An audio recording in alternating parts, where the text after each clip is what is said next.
Two words for you. The dentist. Okay. So last night my mom lays this on me that I need to go to the dentist the next day. And I'm like, really? Fantastic. This is great. So obviously here comes today and I'm like, great. I need to go to the dentist. So it's like literally a million degrees where I live, and everyone's at the beach getting all tan, and I have to go to the dentist. So we're driving in the car, and I'm like, yes, dentist, let's go. So we get there, and they're like, Allison, I need you for a second, and I'm like, great. So I go in, and then the lady, the little nurse lady, is like, oh yes, hello, hello, and I'm like, hi, like I don't care.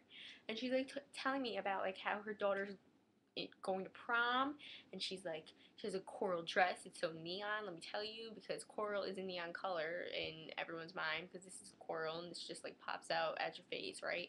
And she's like, yeah, she has like a shy boyfriend, like he's really like shy, and like all the attention's gonna be drawn to them because her dress is so bright. Like obviously not, because first of all, coral is not a neon color, and second of all, if all the attention was gonna be drawn to her, it would have been drawn to her like a while ago, and she wouldn't have a shy boyfriend, if that even makes sense.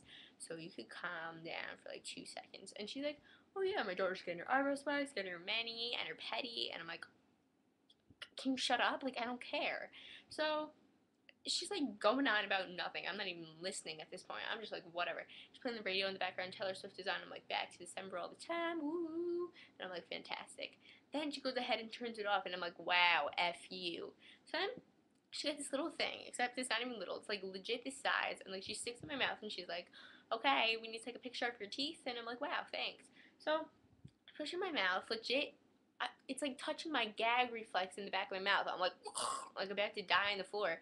And she's like, are you spitting it out because it hurts? Or are you spitting it out because you're about to gag? I'm like, because I'm about to gag. She's like, oh, well, we could deal with that. Really, we could deal with me barfing up my guts. That sounds great. Let's go.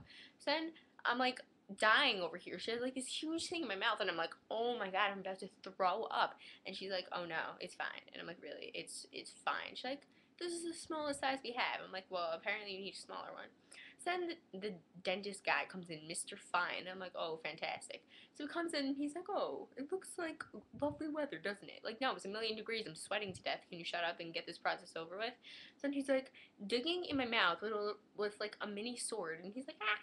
And I'm like, wow, thank you so much. It means a lot, because this sound is not killing my ears or anything. Then the nurse lady who talks about the prom dress gets this little like mini water gun and like squirts it all up in my mouth, and has like this little mini vacuum in my mouth, like, and I'm like, wow, thank you so much.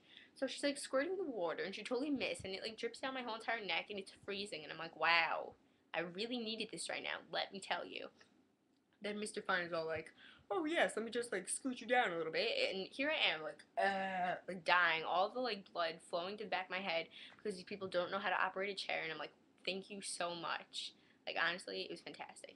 Then Mr. Fine is like, wow, you were cavity free, and I'm like, wow, really? I could have told you that before I walked through the door. So then he's like, okay, Allison, you can leave now, and I'm like, oh, fantastic, time for me to go. So then I go, and I'm like, great. But I like walk out the door, and then the lady talks about prom dresses, like, no, no, no, you need to come back. I'm like, really? Fantastic. So I go back and I sit back in the chair, and I'm like staring at her like all sorts of, what the fuck is your problem? So then she's like, you need to gargle this. And I'm like, wow, thank you. When I tell you that this stuff that I was gargling tastes like warm cat urine, it tasted like warm cat urine. I can't even tell you. So she's like, okay, I'll tell you when you stop gargling. I'm like, thank you.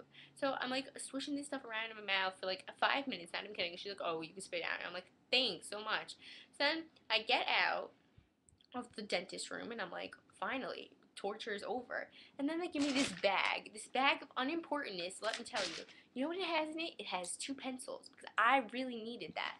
It has a new toothbrush, and it has some little lip balm, because that's what I need when I come back from the dentist. It has a mini little Crest toothpaste, and it has all sorts of coupons to buy some mouthwash. Like, what are you trying to say here? I have no cavities, and you're giving me floss all over the place. Are you trying to say something to me? Like, are you telling me I need a new toothbrush? Because you just gave me one, so thank you. Yeah, so that was my experience at the dentist, and I swear if I ever have to go back there again, I think I'm going to throw a fit, because after rinsing my mouth with that 30-minute, no. Ah, after rinsing my mouth with that gargle junk, yeah, now I can't eat for 30 minutes, and I'm gonna starve to death, and it's gonna be horrible, because like all I ate today was like nothing.